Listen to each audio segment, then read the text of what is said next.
नमस्कार दोस्तों, आप लोगों का मेरे चैनल पे स्वागत है। आशा करता हूं मैं आप लोगों को अपने चैनल देसी स्मार्ट एकेडमी पर। तो आज हम बेसिकली आप लोगों को मैंने पिछले लेक्चर में क्रिमिनल जो मैंने उसके बारे में बात की थी, डेथ एंड नेग्लिजेंस के जो मामले हैं 304 है। तो आज मैं उसी कड़ी को और आगे बढ़ाएंगे। पिछले लेक्चर में हमने बताया था कि जब हम ब्रीच करते हैं या ड्यूटी ऑफ केयर का ध्यान नहीं करते हैं तो बेसिकली ला हमारे ऊपर एक रिस्पॉन्सिबिलिटी इम्पोज कर देता है कि हमको जो है पूरी तरीके से जो है केयरलेस तरीके से काम नहीं करना है। हमको जो भी करना है अपनी एक रीजनेबल मैन की जो ड्यूटी है उसका ध्यान रखना है। तो उसी कड़ी में मैंने पिछले लेक्चर में आप लोगों को कई सारी चीज़ों के बारे में बात करी थी।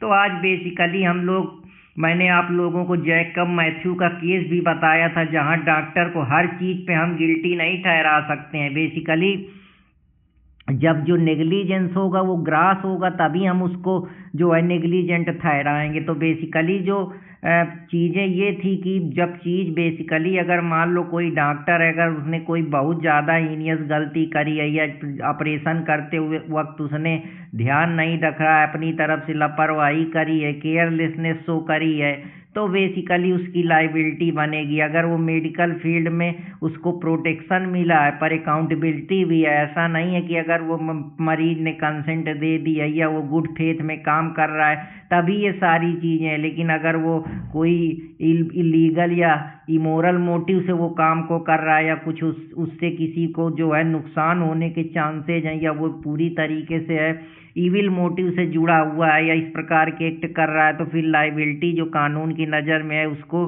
पनिशेबल करार दिया जाएगा। ऐसे ही अगला केस है जैसे Balchand versus Bapu state of Maharashtra का 1968 का केस है। ये कहता है नेग्लिजेंस का मतलब ही होता है failure to do what a reasonable man would do. कहने का मतलब है कि ये तुम्हारी एक फेलर है, एक कमजोरी है, या तुम अपनी तरफ से पूरी केयर कासन नहीं लिए हो जो एक रीजनेबल मैन से ये सोसाइटी एक्सपेक्ट करती है, लोग एक्सपेक्ट करते हैं, या तुम खुद एक्सपेक्ट करते हो कि तुम्हारी यहाँ पे ये जिम्मेदारी थी, या जो कॉमन सेंस या जो तुम्हारा मदर विट है उसको तुमने ध्यान में नहीं रखा है, जिसकी वजह से किसी की मृत्यु काट हुई है, किसी की डेथ काट हुई है। तो बेसिकली जो अगर तुम अपनी रीजनेबल ड्यूटी जो है, तुम्हारा रीजनेबल कंसाइंस है या फार्सिएबल एक्ट का तुमने कॉन्सिक्वेंस जहाँ तक देखा है, तुमको मालूम है कि यार ये अगर मैं अपनी तरफ से ड्यूटी या फेलर गलती करूंगा तो किसी की मृत्यु हो सकती है, तो वही जो मामले हैं वो बेसिकली कोर्ट उनको फिर लाइबिलिटी के तौर पे रख देती है कि तुम अपनी तरफ से फेलर ना करो जो एक रीजनेबल मैन को करना चाहिए। अगर तुम वो करते हो तो फिर तुम्हारी लाइबिलिटी बन जाएगी। जैसे तीसरा केस है नरेश गिरी वर्सेज स्टेट ऑफ एमपी का केस है। इस केस में 2007 में जो है मोटर एक्सीडेंट से रिलेटेड ये केस है, जहां अगर तुम स्पीड से गाड़ी चलाते हो या जानबूझ के रेकलेसनेस ड्राइविंग करते हो, या तुमको मत पता है कि इसमें यहाँ पे तुमने रिस्क देख रखा है कि यार इसकी वजह से मैं गाड़ी तेज चलाऊंगा, हुल्लड़बाजी करूंगा, इसके बाद जानबूझ के डीजे बजाऊंगा, फ़ोन चलाऊंगा, एक्सीलेटर में तेज लात रखूंगा, दारू पी के या कोई डेंजरस सब्सटेंस का यूज करके चलोगे, नेग्लिजेंटली जो है बेसिकली तुम कोई काम करोगे और तुमको मालूम है कि इससे किसी की मृत्यु हो सकती है, जैसे बड़े बड़े माफियों का काफिला निकलता है, इस प्रकार के चीज़ें हैं, या तुम अपनी फैंटेसी की दुनिया में खोए रहते हो पर एक्चुअली में तुमको जो सोशल कंट्रोल है वो कंट्रोल करके रखता है। जैसे स्लोवानियन फिलासफर जेजेक बोलता है कि तुम जिंदगी भर जो है बेसिकली उसी में जीते रहते हो अपनी फैंटेसी में, वही फैंटेसी के कारण ये बेसिकली जो दूसरों को समस्या होती हैं, किसी की इंजरी मृत्यु हो जाती, किसी को इंजरी काज कर देते हो तो अपने सुख के लिए दूसरों की जिंदगी दांव पे लगा देते हो। तो नरेश गिरी वर्सेज स्टेट ऑफ एमपी के केस में यही कहा गया था कि हमेशा एक रीजनेबल मैन एक नेग्लिजेंस इस्टेब्लिश होगा। अगर मतलब तुमको नॉलेज है, तुम स्पीड में गाड़ी चला रहे हो, तुमको ये भी पता है कि इसकी वजह से कोई रिस्क काश हो सकता है, तो ये चीज़ तुमको दिमाग में ध्यान में रख के काम करना है। अगर ये नहीं करोगे तो तुम्हारी छोटी वजह से ही किसी की जिंदगी को नुकसान पहुंच सकता है। इसे अगला केस आप लोगों के सामने रखता हूँ, कुर्बान Hussain versus state of Maharashtra 1965 का ये केस है। ये कहता है कि डेथ हमेशा जो तुम्हारा डायरेक्ट कॉन्सिक्वेंस है, परिणाम है, ना कि रिमोट या इनडायरेक्ट। कहने का ये मतलब है कि तुम उन्हीं चीज के लिए लाइबल होगे जिससे डेथ का डायरेक्ट कनेक्शन है, ऐसी चीज के लिए नहीं जो इनडायरेक्टली जुड़ी हुई है या रिमोट कास हुआ है। अब तुम रोड में चले जा रहे हो ओवर स्पीडिंग में, तुमको पता है कि कोई भिड़ जाएगा, अब घर में किसी की कुछ हो जाए, कोई ओवर एक्सपेक्टेशन में किसी ने कोई एंजाइटी कर ले या कुछ हो जाए, उसकी वजह से मृत्यु हो जाए, तुम अपना आपा खो दो, तो वो इनडायरेक्टली जुड़ा है, ये तुम्हारे डायरेक्ट कॉन्सिक्वेंस एक्सीलेटर से नहीं जुड़ा, या तुम्हारी थिंकिंग में वो डायरेक्ट थॉट नहीं आया, वो इनडायरेक्टली अनकॉन्शियस में पड़ा है। इस वजह से वो जो रिमोट है दूर का है, क्योंकि बीवी की झगड़ा होने की वजह से जो है तुम या इनडायरेक्टली तरीके से कहीं और से लिंक है, उसके डायरेक्ट कनेक्शन नहीं है, डायरेक्ट जो है कोहेरेंट ऑफ चेन नहीं बन रही है। जैसा हम रेस जेस्टे में प्रिंसिपल इंडियन एविडेंस में पढ़ते हैं कि बेसिकली क्रिमिनल में चैन बननी चाहिए, वो उन्हीं के जरिए हम है जो प्रूव करते हैं उसको बियॉन्ड रीजनेबल डाउट। तो आप इस प्रकार से सेक्शन 6 का रेस जेस्टे का भी प्रिंसिपल यूज कर सकते हैं और रेलेवेंसी में वो काफ़ी मददगार होगा एक्यूज को बियॉन्ड रीजनेबल डाउट प्रूव करने के लिए।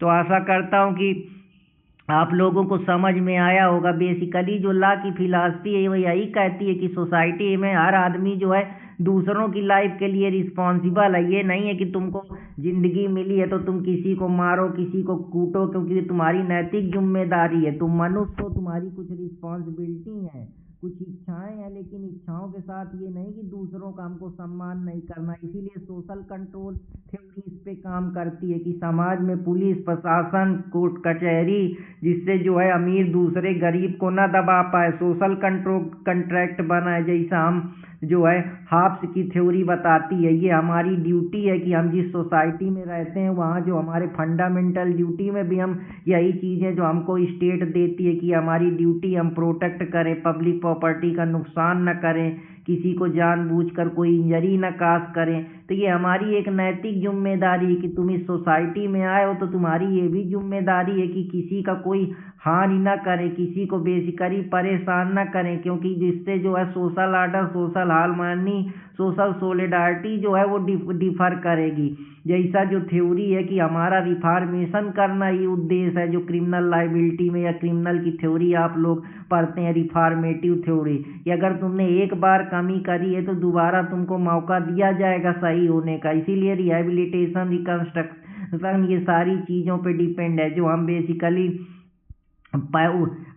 पढ़ते हैं पैरोल मिल जाता है, फर्स्ट टाइम ऑफेंडर है, तो ये सारी चीज़ें हैं जिनके जरिए हम उसको छोड़ देते हैं। ये सब चीज़ें एडमोनिशन के जरिए या एपोलॉजी के जरिए जो छोड़ दिया जाता है, तो ये काफ़ी गहरी चीज़ें हैं पर इनको समझना पड़ेगा, क्योंकि रूट कास्ट तो यही है। ट्रेडिशनल क्रिमिनल लॉ कहता है कि नहीं, कोई भी क्राइम बिना गिल्टी माइंड के नहीं होता है, तो बट यहाँ जो इंटेंशन नहीं होती फिर भी पनिशमेंट मिलता है। तो ऐसा क्यों होता है? इंटेंशन नहीं, पर तुमको ये तो मालूम है ना कि ये जो तुम एक्ट कर रहे हो बेसिकली नेग्लिजेंस जो है वो लोअर ग्रेड मेंसरिया है। तुमको ये पता है, लापरवाही कर रहे हो, तो कहीं ना कहीं तुम्हारे सबकॉन्शियस माइंड में तो ये पता है ना कि यार इसकी वजह से किसी की मृत्यु हो सकती है, कोई परेशान हो सकता है, किसी को जो है डेथ कास हो सकती है, कोई भी सरकमस्टेंसेज घट सकता है। तो कार्ल जंग्स की फिलॉसफी यही कहता है कि हमारे जो हमने चीज़ें, जो हमारी एक्सपेक्टेशन है, फैंटेसी है, वो हमारे अनकॉन्शियस माइंड में पड़ी होती हैं, जो कभी भी भड़क सकती हैं, क्योंकि वो दबाई गई हैं। तो उनके चांस हैं कि तुम उन फैंटेसी को पूरा करना चाहते हो, इसीलिए तुम अपनी तरफ से केयरलेसनेस शो करने लगते हो, और यही जो होता है कहीं ना कहीं क्राइम का रूप ले लेता है। क्योंकि सोसाइटी जो पीस चाहती है और तुम अपने जो है इमेजिनेशन की दुनिया में, फैंटेसी की दुनिया में खोए रहते हो, तो यही समस्या पैदा करता है। पनिशमेंट का पर्पज ही है लोग केयरलेस ना बने, समझदार बने, सोसाइटी सेफ रहे, कल्चर बेहतर रहे, रूल्स बने रहे, उनकी जो नॉर्म्स हैं वो बेहतर रहे, सोशल कंट्रोल बना रहे, सोशल सोलिडारिटी बनी रहे, पीस बनी रहे, हारमनी बनी रहे, एक दूसरे का जो है सामंजस्य है, रिस्पॉन्सिबिलिटी है, एक रिस्पॉन्सिबल बिहेवियर तुम्हारे अंदर आए। इसलिए तुमको कहा जाता है कि केयरलेसनेस ना करो। एक सोसाइटी में रह रहे हो तो क्या सही है क्या गलत है उस चीज़ को समझना जानना, यही एक नैतिक और मूल्यवान पुरुष की खासियत होती है। तो कहने का मतलब है कि ये तुम्हारी रिस्पॉन्सिबिलिटी है, तुम इससे भाग नहीं सकते हो। तुमको फ्रीडम मिली तो इसका ये मतलब नहीं है कि तुम किसी को मार दो, किसी को परेशान करो। जब फ्रीडम मिलती है तो रिस्पॉन्सिबिलिटी आती है। यही थ्योरी जो है आप लोगों को एग्जिस्टेंशियल फिलासफर जीन पॉल सर्ट्रे बोलता है। तो ये सारी चीज़ें जिनके बारे में मैं बात कर रहा हूँ, आशा करता हूँ कि आपको समझ में आएंगी।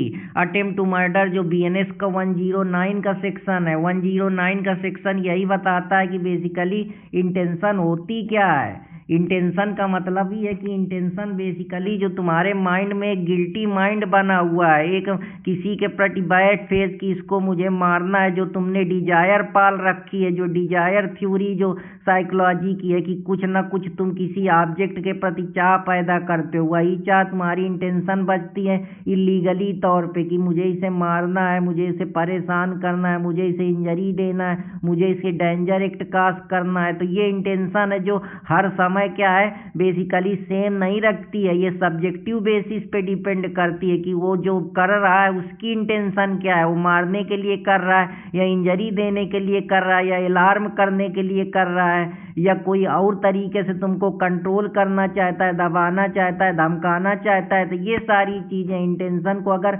ऑब्जेक्टिव बेसिस पे रखना सीख लोगे तो फिर कभी कल्पेबल होमोसाइड और मर्डर में डिफरेंस नहीं समझ में आएगा।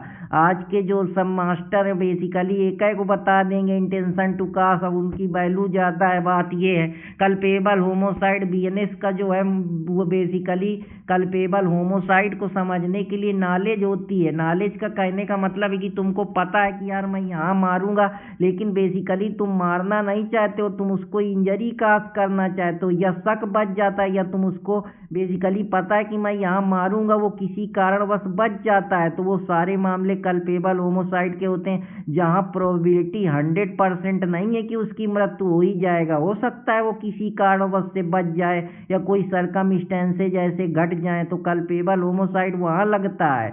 नेग्लिजेंस हमेशा जब तुम अपनी तरफ से केयरलेसनेस सीरियसनेस नहीं लाते हो, जिंदगी में तुम्हारा कोई मकसद कोई उद्देश्य पर्पज नहीं होता, सिर्फ फैंटेसी की दुनिया में जीते रहते हो, वही केयरलेसनेस है जहाँ तुम्हारी जो रिस्पॉन्सिबिलिटी है उस फ्रीडम से तुम भागते हो। यही नेग्लिजेंस है 106 जिसके बारे में मैं बात कर रहा हूँ। तो आशा करता हूँ कि आप लोगों को ये भी पसंद आएगा। यही मालूम है कि केयरलेसनेस से तुमको पता है कि ये रिस्क है, तो मतलब कहीं ना कहीं तुम्हारे अंदर इंटेंशन है, तो कोर्ट यही देखती है जिसके बारे में बात की जा रही है कि बेसिकली वो डॉक्टर का इंटेंशन कैसा है, केयरलेसनेस है या वो सही सही मारना चाहता है। तो डॉक्टर का स्टैंडर्ड डॉक्टर के ये कहता है रिस्क, फिर बताई कोर्ट ये देखेगी कि डॉक्टर का स्टैंडर्ड क्या है, कौन सा रिस्क इन्वॉल्व है, कंसेंट ली थी कि नहीं ली थी, प्रॉपर प्रोटोकॉल फॉलो करे थे कि नहीं करे थे। अगर सिर्फ ट्रीटमेंट फेल हो जाए तो क्राइम नहीं कह देंगे, लेकिन अगर वो ग्रास तरीके से जानबूझ के और षड्यंत्र के जरिए तुमको मारना चाहता है तब वो क्रिमिनल लाइबिलिटी के अंदर जो जैक मैथ्यू का केस है उसमें फंस जाएगा। तो ये सारी चीज़ें हैं। अब ये कहाँ कहाँ नेग्लिजेंस संभव है, जैसे गाड़ी 150 का एक्सीलेटर चला के जीटी रोड में चलाते हो गाना लगा के, अखियाँ तो और शराबी शराबी देख के चढ़ल गुलाबी गुलाबी, तो गुलाबी के चक्कर में कभी कभी इतना तुम मगन हो जाते हो कि ओवर एक्साइट हो जाते हो, गाड़ी को एकदम इतनी तेज भगाते हो या मल्टीटास्किंग काम कर रहे हो, फोन भी बस चला रहे हो, बात भी किसी से कर रहे हो। हॉस्पिटल वाले पैसा कमाने के लिए बिना कुछ इंसानों को जानवर की तरह चीड़ फाड़ करने में लगे हैं। कंस्ट्रक्शन के चक्कर में, फ्लैट बेचने के चक्कर में बड़े बड़े जो ग्रुप माफिया हैं वो कंस्ट्रक्शन साइटों को ऐसे ही बना देते हैं। करप्शन के चक्कर में वो नेग्लिजेंस रह जाता है, फिर लोग उसमें मर जाते हैं। जैसे सुभागवंती का केस था, फैक्ट्री में मालिक ओवर प्रोडक्शन के चक्कर में जो मजदूर होते हैं उनकी जान लेने के लिए उनको बर्न आउट कर देता है। जैसे आज का मॉडर्न कैपिटलिज्म सोसाइटी है, बाई चून हांग की जो फिलॉसफी है, स्कूल वाले हैं वो सिर्फ पैसों से उसको मतलब होता है नेग्लिजेंटी, कहाँ पंखा चल रहा है सही कि नहीं,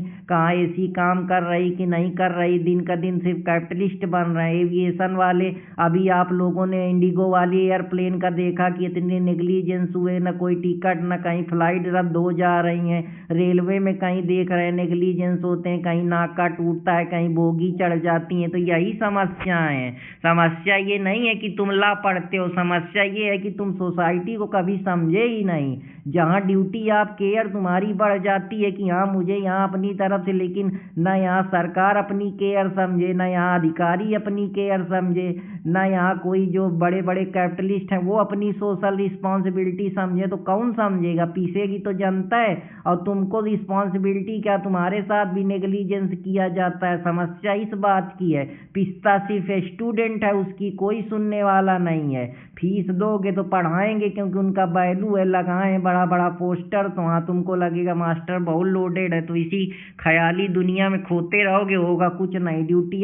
ड्यूटी ऑफ केयर की बात करता हूँ तो ड्यूटी ऑफ केयर का होना का मतलब कि तुमसे ड्यूटी कराई जाती कि केयर रहो, सावधान रहो। तो बेसिकली तुम कैसे सावधान रहो? सिस्टम को पैसा देते हो, टैक्स देते हो, वो भी तो कुछ जिम्मेदारी दे। तुम अपनी तरफ से जिम्मेदारी, रोडें टूटी हैं, फ्लड आ जा रहा है, बड़े बड़े गड्ढा हैं, तो तुम्हारी कमी थोड़े है, सिस्टम की कमी है। रिस्क फारसिएबल होना चाहिए कि तुमने देख लिया है, तुम तो अपनी गाड़ी चलाए जा रहे हो, अचानक से जो है कहीं गड्ढा आ जाए, कुछ आगे गिर जाए, आंधी पेड़ आ जाए, तो ये सब की जिम्मेदारी तुम्हारी भी है, सरकार की भी है, सिस्टम की भी है। एक आदमी को दोष देना सही नहीं है। कंडक्ट अनरीजनेबल होना चाहिए। बेसिकली जो एक रीजनेबल मैन जितना सोच सकता है, जितना समझ सकता है, उसको उस हिसाब से चलना चाहिए। लेकिन जब वो अनरीजनेबली नए नए ख्याली दुनिया में खोने लगता है, दारू पी के चला रहा है, तेज गाड़ी चला रहा है, ओवर वो कर रहा है, स्टंटबाजी कर रहा है, और इसके बाद रोड में बिल्कुल इतनी तेज चला रहा है, किसी का ध्यान ही नहीं दे रहा। बड़े बड़े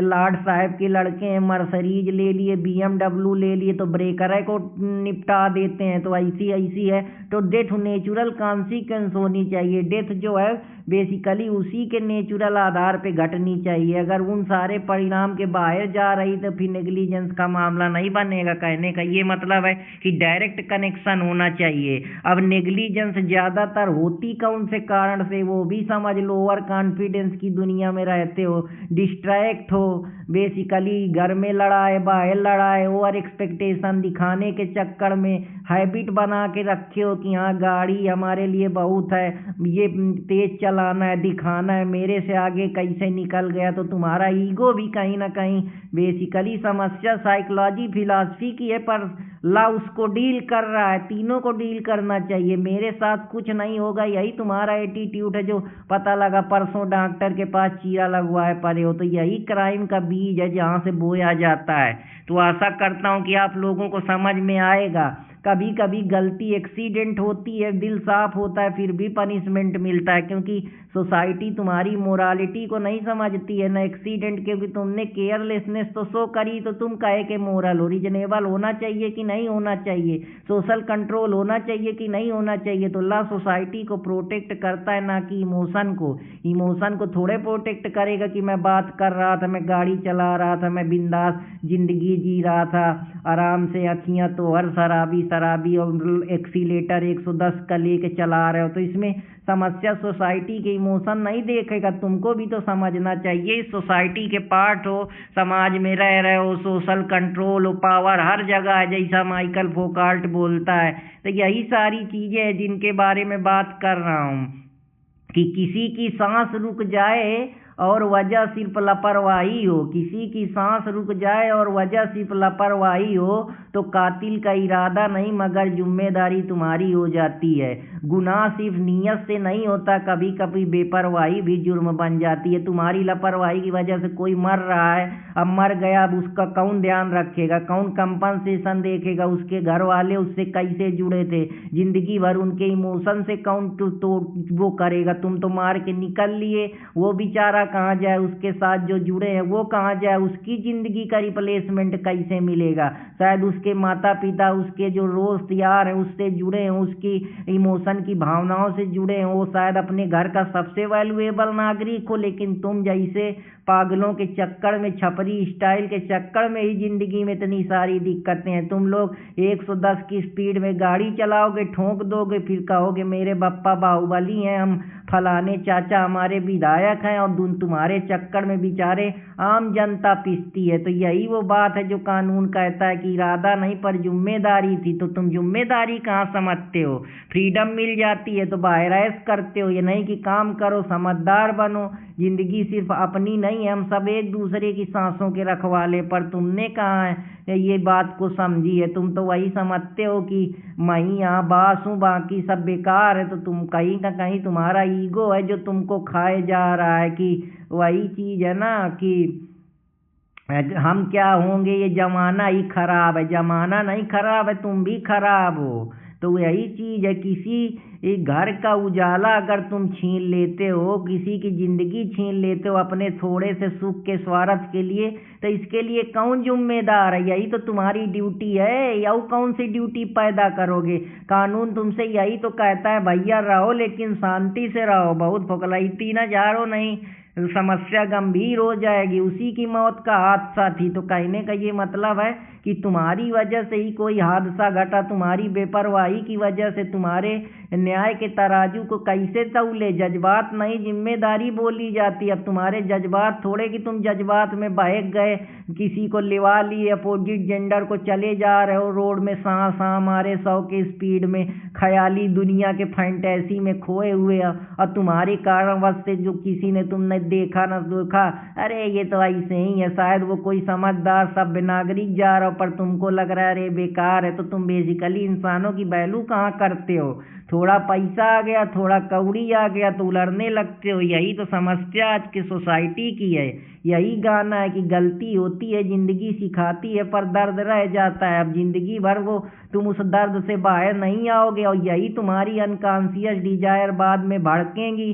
तब तुम जैसा काल जंक्स बोलता है कि यही साइडों है जो आदमी को अंदर से तोड़ देती हैं, फिर तुम आदमी नहीं रह जाते।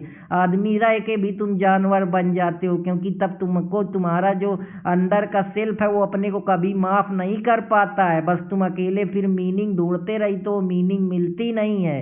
तो ये इंटेंशन नहीं है, ये बस हालात और छोटी सी चूक ना इसको मानो। ये तुम्हारी कमी की वजह से दूसरे की जिंदगी का खत्म होना है, जो अब शायद दोबारा इस धरती पे कभी नहीं आएगा। तो जुर्म सिर्फ नफरत से नहीं होता मेरे भाई, कभी कभी बेपरवाही भी कातिल बन जाती है। तो अपनी ये बेपरवाही को हटाओ, भगाओ, जिंदगी जियो लेकिन होश के साथ जियो। बेहोशी में किसी को ना मारो। यही फिलॉसफी बताती कि सब खाओ, सब पियो, सब मौज करो, लेकिन होश में रह के करो। यही नेग्लिजेंस का सबसे सुंदर सार है। इसके बाद और दूसरा कोई सार मिलेगा नहीं। और पूरा डिटेल में चैप्टर समझा दिया हूँ, टार्ट भी बताया हूँ, क्रिमिनल भी बताया हूँ, साइकोलॉजी भी बताया हूँ, फिलॉसफी भी बताया हूँ। तो जाओ चैनल देसी स्मार्ट एकेडमी को लाइक सब्सक्राइब करो, और ऐसे वीडियो के लिए चैनल से जुड़े रहो। तो फिर मुलाकात करूंगा कोई नए टॉपिक के साथ। तब तक हंसते रहें, मुस्कुराते रहें और चैनल से जुड़े रहें। जय हिंद दोस्तों, जय भारत।